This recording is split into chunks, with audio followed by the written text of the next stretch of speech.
Hi అండి. నా పేరు డాక్టర్ నవీద్. నేను జనరల్ ఫిజిషియన్ అండి. రినోవా హాస్పిటల్ లంగర్ హౌస్‌లో ఫర్ లాస్ట్ 7 to 8 ఇయర్స్ నుంచి నేను వర్క్ చేస్తున్నాను ఇక్కడ.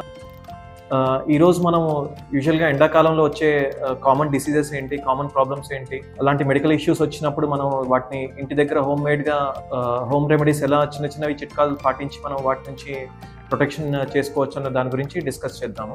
మామూలుగా సమ్మర్ సీజన్ అనగానే మనకి మెయిన్గా వచ్చే కామన్ ప్రాబ్లమ్స్లో అండి అన్నిటికంటే మనకి తెలిసిన విషయమే అది డిహైడ్రేషన్ అంటారు. ఎండాకాలంలో ఎక్కువగా బయట తిరగటం వల్ల, ఎక్కువ హ్యూమిడిటీ ఉన్న ప్రాంతాల్లో, ఎక్కువ గాలి ఆడని ప్రదేశాల్లో ఎక్కువసేపు మనం అవుట్డోర్స్ ఉన్నప్పుడు ఏమవుతుందంటే మన బాడీలో ఉన్న నీరంతా కూడా డిహైడ్రేట్ అయిపోవటం వల్ల పేషెంట్స్కి చాలా మందికి విపరీతమైన నీరసంగా రావటం కానీ, విపరీతంగా చేతకాకుండా ఉండటం, వాంతులు చేసుకోవటం, ఒక్కొక్కసారి టెంపరేచర్ రావటం, ఇలాంటివన్నీ మనం అబ్జర్వ్ చేస్తుంటాము. కామన్ సింపుల్ డిహైడ్రేషన్కి అయితే మనం చాలా సింపుల్గానే ఇంటి దగ్గర చూసుకోవచ్చు అండి. యూజువల్గా మనకు అందరికీ తెలుసు, ఎండాకాలం వచ్చినప్పుడు యూజువల్గా ఎక్స్ట్రీమ్ టెంపరేచర్స్ ఉన్నప్పుడు ఏంటంటే మనం ఫస్ట్ ఎంత వీలైతే అంతగా ఆఫ్ ద డేలో, అంటే 12 నుంచి 4 గంటల మధ్యలో ప్రాంతంలో సమ్మర్ టైంలో ఎక్కువ ఎండలు ఉంటాయి కాబట్టి ఆ టైంని అవాయిడ్ చేయడం అనేది చాలా ఇంపార్టెంట్. ఒకవేళ ఇంపార్టెంట్ పని మీద వెళ్లాల్సి వచ్చినా కానీ గాలి ఆడే దుస్తులు, కాటన్ దుస్తులు కానీ, లైనన్ దుస్తులు కానీ ఇలాంటివి వేసుకోవాలి. దాంతోపాటు ఏంటంటే వాటర్ ఇంటెక్ చాలా ఎక్కువగా తీసుకోవాలి. నీళ్లు బాగా తీసుకోవడం చాలా ఇంపార్టెంట్. ఇలాంటివన్నీ కామన్ సింపుల్ థింగ్స్ అన్నది పాటిస్తే మనకి ఈ సమ్మర్లో వచ్చే సింపుల్ డిహైడ్రేషన్స్ నుంచి మనం చాలా వరకు మనం ప్రొటెక్షన్ చేసుకోగలము. చాలా మంది పేషెంట్స్ ఏం చేస్తుంటారంటే సమ్మర్లో కూల్ డ్రింక్స్ కానీ, లేకపోతే ఆల్కహాలిక్ బెవరేజెస్ కానీ ఇలాంటివి ఎక్కువ తీసుకుంటుంటారు. ఇన్ఫ్యాక్ట్ చాలా మందికి తెలియనిది ఏంటంటే కూల్ డ్రింక్స్ కానీ, సోడా డ్రింక్స్ కానీ సమ్మర్లో చూసుకుంటే సేల్ నార్మల్ డేస్లో కంటే కూడా ఈ సేల్ ఎక్కువగా అవుతుంటుంది. సో మనం పిల్లలకు కూడా చేయాల్సింది ఏంటంటే షుగర్ డ్రింక్స్ కానీ, చాలా మంది తెలియకుండా మ్యాంగో జ్యూసెస్ అని కానీ, ఇంట్లో హోమ్ మేడ్ మ్యాంగో జ్యూసెస్ కాదండి, మనం బయట టెట్రా ప్యాక్స్లో కానీ, బాటిల్స్లో అమ్మే మ్యాంగో జ్యూసెస్ కానీ వీటన్నిటిలో కూడా 80 to 90% షుగర్ కంటెంటే ఉంటుంది. కాబట్టి అలాంటివి షుగరీ ఐటమ్స్ కానీ ఇలాంటివన్నీ అవాయిడ్ చేసి వాటర్, దాంతోపాటు చల్లగా ఉండే మజ్జిగ కానీ, లేకపోతే మనం ఇంట్లో చేసుకునే లెమన్ జ్యూసెస్ కానీ ఇలాంటివి హోమ్ మేడ్ లిక్విడ్స్ తీసుకోవడం అనేది చాలా ఇంపార్టెంట్. పిల్లలకు కూడా ఇలానే అలవాటు చేయాలండి. చాలా మంది పిల్లలకి ఏంటంటే తెలియకుండా గ్లూకాన్ డి అన్నది తాగిస్తుంటారు. గ్లూకాన్ డి అది సింపుల్ గ్లూకోజ్ అండి. గ్లూకాన్ డి మనకి డే టు డే లైఫ్ లో దానివల్ల ఉపయోగం వచ్చేదల్లా ఓన్లీ ఎప్పుడన్నా షుగర్ పేషెంట్స్ కి షుగర్ డౌన్ అయినప్పుడు గ్లూకాన్ డి అన్నది యూజ్ అవుతుంది. కానీ అది డిహైడ్రేషన్ కి రిప్లేస్మెంట్ కాదండి. డిహైడ్రేషన్ కి అసలే గ్లూకాన్ డి అన్నది ఇవ్వకూడదు. ఇన్ఫాక్ట్ గ్లూకాన్ డి కానీ, గ్లూకోజ్ లిక్విడ్స్ కానీ ఇవ్వడం అన్నది ఇంకా డిహైడ్రేషన్ కాజ్ చేస్తుంది.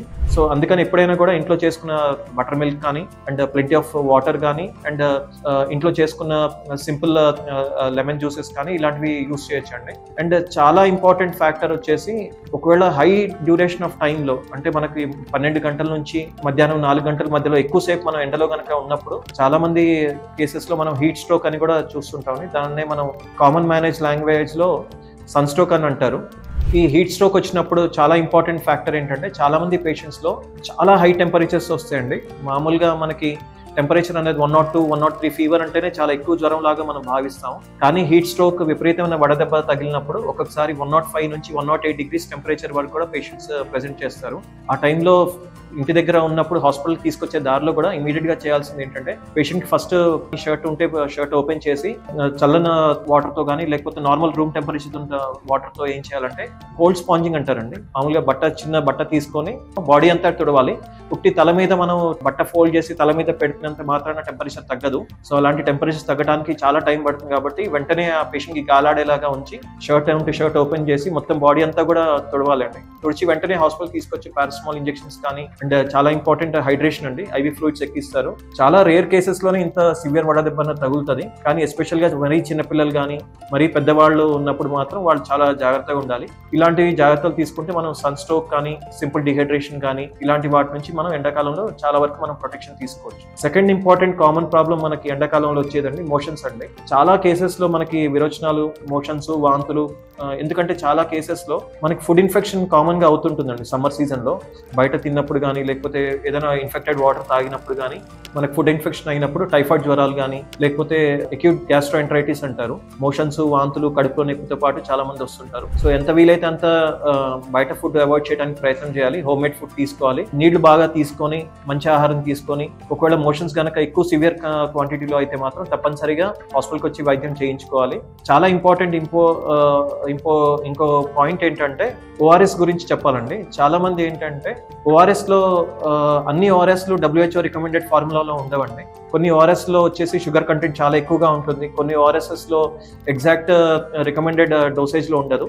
సో ప్రతి ఓఆర్ఎస్ టెట్రాప్యాక్ పేరుకు ఓఆర్ఎస్ అని ఉంటుంది, కానీ అది WHO ఫార్ములా ఓఆర్ఎస్ ఉందా లేదా చూసుకొని వాడాలి ఎండాకాలంలో. సో ఇందాక అనుకున్నట్టుగా ప్రాపర్ హైడ్రేషన్, మంచి ఆహారం తీసుకొని, ఒకవేళ ఎండాకాలంలో బయటకు వెళ్ళాల్సి వస్తే ఎండకి ఎక్కువ అబ్జార్బ్ చేసే డార్క్ కలర్ వస్తువులు కాకుండా వైట్ కలర్ దుస్తులు వేసుకోవడం మంచిది. కాటన్ కానీ లైనన్ కానీ దుస్తులు వేసుకోవాలి.